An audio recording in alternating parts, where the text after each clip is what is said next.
What is up, guys, and welcome back to another episode of F1 2016 Mobile Career Mode. Today we have episode number 73 at the British Grand Prix for round number 3 of Season 6. Check out the last episode if you missed it. You're about to see on screen now something very, very strange involving the AI despawning, which of course meant that I was pretty much the only car left on track by the end of the race, so we cruised to an easy victory, making it 2 from 2 as Nico Rosberg in this season. So obviously we're doing a custom calendar, we're doing a full race season, and you know what, I decided to incorporate Silverstone nice and early on, because to be honest, I haven't really been challenged yet, and Silverstone is normally a circuit where I will get challenged by the AI, so hopefully we can have a great race with lots of action.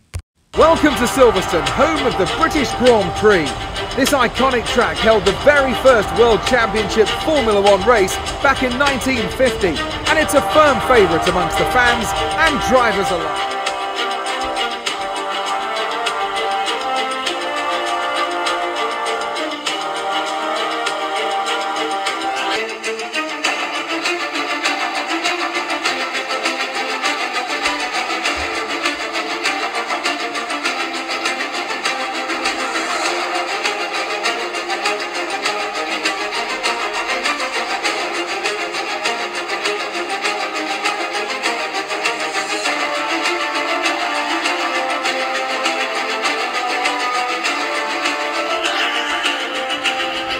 We've taken pole in qualifying. My teammate Lewis Hamilton completes the front row as per usual. We've got Vettel in third, and then we've got the two Red Bulls sandwiching Vettel and Raikkonen. So it's a 4-5 for Verstappen and Ricciardo. Strategy today, one stop, soft to medium. We're going to go 5 or 6 laps on the soft, I'm not sure yet. And we've got a return of cockpit cam. I said last season I might do the odd races cockpit cam, and we're back and taking it into this season. 5 red lights are out, and we are underway at Silverstone, and that's a pretty good start off the line. Hamilton might try and have a look into the first corner, however I immediately cover him off as we head towards turn number 3, which is the first proper braking zone, up into 7th gear, downshifting into 5th, and which will later become 4th. And there you go. I've noticed actually by using this camera angle how high gears that I actually end up using in this game, which is a lot higher than I expected, to be honest, because like for example in lots of corners I very rarely go below sort of 4th or 5th gear, and as we're about to see now, we're going to be miles off the pace because Bottas has just set a fastest lap of 1:27.7. That's over 4 seconds quicker than me. We're on lap 5. I've still managed to hold the lead, however Hamilton is right there. Raikkonen is up in 3rd place, and the gap is just about 1 second. See, look, we're still in 6th gear here and only down into 5th through Woodcut. So there you go. There is a lot higher gears than you expect at Silverstone. I knew it was a power track, knew it was a speed track. Obviously I can't control the gears, but just in terms of the way that I'm driving around here means that, you know, I'm hardly downshifting at all in corners like Copse, and also going through Stowe, I believe it or not, I don't end up downshifting. So as we head through Maggots and Beckett's for the 5th time this afternoon, Hamilton is really putting the pressure on. Short downshift into 7th, then to 6th as we get a great exit. Hamilton will have the DRS open, so I might have to weave a little bit to try and break the slipstream of Hamilton. However, it doesn't look like that will be necessary, and to be honest, I'm going to pit now before we can get ourselves and lose any more time to the other drivers like the Ferraris, the Red Bulls. I'm just going to pit, get off these tyres, get into some clean air, and hopefully we can gain a bit of an advantage that way. So we're fitting onto the medium tyres. We're going to go 8 laps to the end of the Grand Prix, and we've got the pit lane glitch. 37 seconds I was in the pits for, as opposed to 17 when we were in Monaco. So okay, maybe Mercedes doesn't make you always OP in the pit lane, as I said in that episode. However, we have come out just behind Daniel Ricciardo. I don't know yet if the Red Bull driver has made a stop. I know P10, Pascal Wehrlein, he has not. He's just been overtaken by Palmer. We are going to get DRS on the Australian, and we do seem to be gaining very, very quickly. You know, I'm going to have a half look at Ricciardo here, up the inside. Unfortunately, a bit of contact made. I'm still not quite used to the racing and overtaking in this camera angle when you can't quite see as much. So unfortunately, that did seem like I really barged my way past. That wasn't my intention.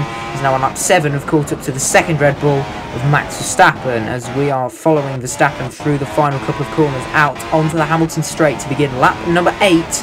And Verstappen seems to get a really good exit out of the final corner. I just seem to be too slow in all the right places to overtake. So in terms of exits and stuff, I had to bail out of that one there, which means that I'm probably not yet going to go for the move on Verstappen, because that would likely be deemed an illegal overtake. Although now Verstappen gets all caught up on the inside line, and we're going to sail right round the outside of turn 4 onto the hangar straight, DRS open, and that's up into P4. As we've now caught up to Sebastian Vettel on lap number 9, end of lap number 9. Verstappen has followed suit. You can see him still there in the mirrors on the mini-map. And this is turning into a great battle between these drivers. Hamilton has made a stop. He is quite a long way ahead. I have managed to lap a 28.4. I'm running to the back of Vettel there. And I might even have another half look. But no, the door just closed too late. So compared to Hamilton, I have got no pace this weekend. The AI at Silverstone are quite often OP. We found that. Except for that one time when, for some reason, they were crap when I was driving as Daniel Ricciardo in Season 5. We're going to try and go around the outside of Vettel now, though, up the inside. But again, the German driver shuts the door. He's defending really well. Anyway, back to my random tangent now. What were we talking about? I can't remember. Probably the fact that I have absolutely no pace here compared to the AI. Yeah, that sounds about right. Following Vettel through Copse, see, look how he's just able to keep it on the track and still, like, gain time on me. It's incredible sometimes, as I'm trying to seek every advantage using as much of the track as I possibly can. Verstappen's all over the back of me now. You can see that Red Bull front wing practically pushing me through the S's there. Verstappen could be really close to have a chance here, although I'm gaining on Vettel with DRS. Here comes Verstappen. He's on the right-hand side.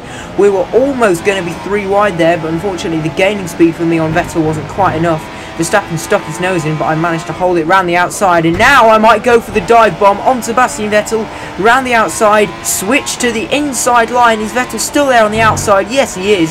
He chops me across, and this battle's been going on for a whole lap now as Gutierrez pulls into the pit lane. So this is now the battle for third. I believe it's Raikkonen in second place, and then it's Lewis Hamilton leading the way. However, now I'm not hanging about anymore. Up the inside, no contact made. And that's a very nice move to get myself back onto the podium as we move on to the, well, what's coming towards the end of the penultimate lap. And we have managed to catch up to Kimi Raikkonen, so that is promising.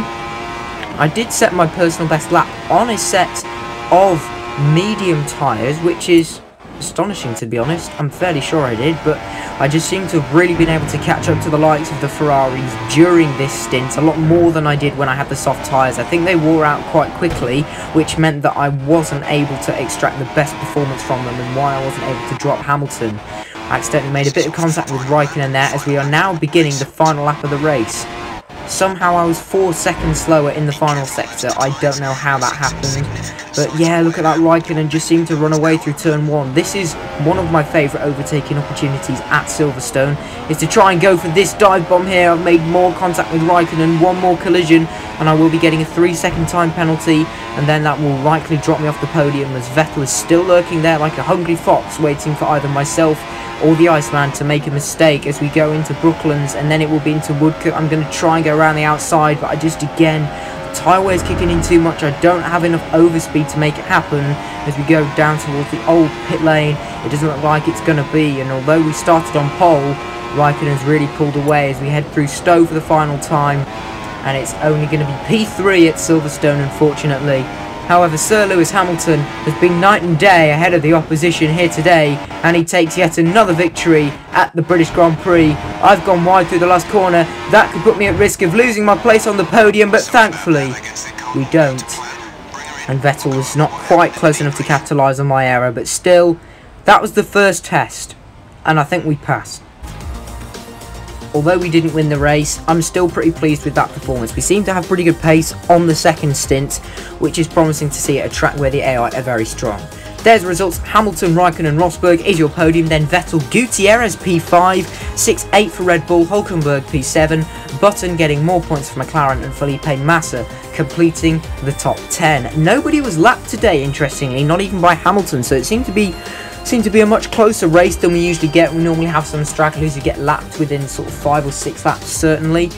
However, as we head into the Drivers' Championship now, Hamilton still 16 points behind me after only 3 races. We're a 7th of the way through the season.